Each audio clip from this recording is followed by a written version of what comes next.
Kung bago ka pa lang sa aking YouTube channel, please subscribe at i-hit ang notification bell para updated ka sa aking bagong videos. Kim Pao, mas lalong aabangan. Bakit kaya may request ang mga fans sa kanila? Ang buong kwento, alamin!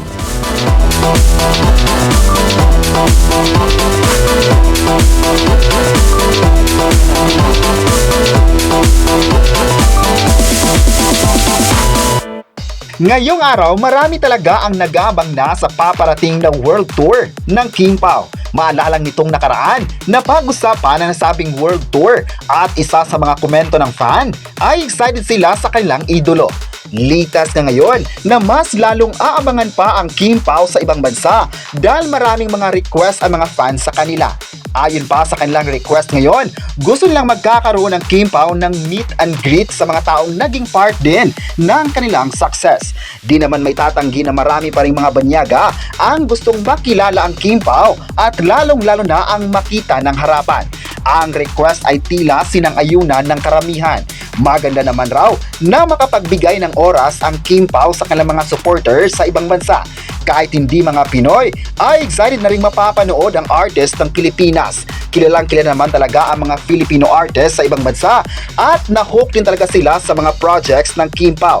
Matatanda ang sikat na sikat din sa ibang bansa ang kakatapos lang ng The Alibi series na napanood din sa ilang streaming platforms. Kaya isang pagkakataon daw para sa mga fans na pupunta talaga sa April at May sa venue.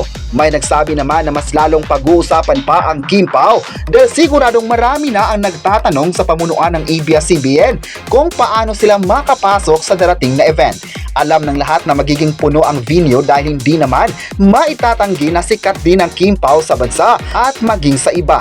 May nagsabi naman na tama talaga na magkakaroon ng meet and greet sa mga fans sa ibang bansa para mas makikilala pa nila ng husto ang dalawang kapamilya stars. Mas maganda kasi na sa personal nila masabing mahal nila ang Filipino artist na ito. Nagpapasalamat naman ang Kim Pao sa mainit na suporta ng tao sa kanila at hanggang ngayon ay andyan pa rin para ipakita ang love at support sa kanilang mga projects or events. May nagsabi naman na mahal talaga ng mga tao ang Kim Pao dahil napaka-humble nito sa lahat ng bagay at deserve raw nilang susuportahan sa kahit anong gagawin nila sa showbiz. May nagsabi naman na marami talagang aabangan ng lahat dahil sunod-sunod na ang mga projects nila sa ABS-CBN. Masaya nga ang lahat dahil hindi pa rin sila binitawan ng ABS-CBN at mas lalong nabibigyan pa sila ng maraming proyekto sa TV at activities. Kayo, ano ang masabi nyo na may request ang mga fans sa Kim Pao? I-comment na kung excited na ba kayo sa kanilang world tour at huwag kalimutang i-subscribe ang ating YouTube channel.